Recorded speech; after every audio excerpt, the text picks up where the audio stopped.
ফের জোর করে মুসলিম যুবককে জয় শ্রীরাম বলানোর চেষ্টা। উত্তপ্ত হুগলি।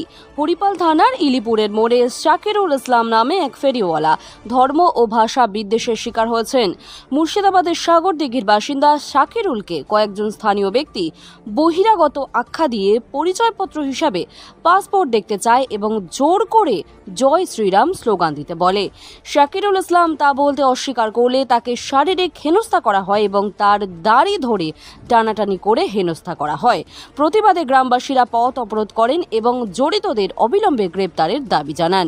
পুলিশ দুষ্কৃতীদের গ্রেপ্তারের আশ্বাস দিলে অবরোধ তুলে নেওয়া হয়।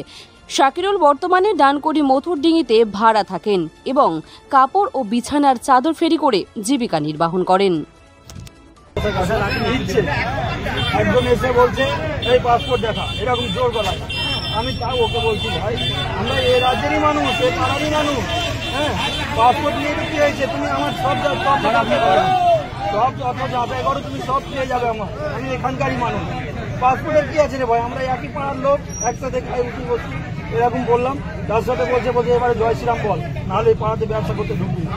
হ্যাঁ, তোর বাপের পাড়া এই তাই মা বোন উল্টো পাল্টা। হ্যাঁ, যেগুলো মুখে নিয়ে আসার মতো নয়, আজ অব্দি আমরা মুখে ওই ভাষা তুলি না, যেটা আমাকে দিয়েছে।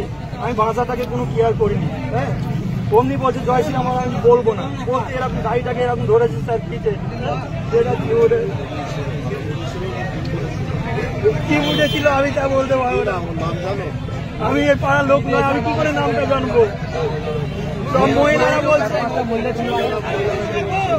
বলছে যে এটা অন্যায় হচ্ছে, ছেড়ে দে, ব্যবসা করতে এসে ছেড়ে দে। আর সব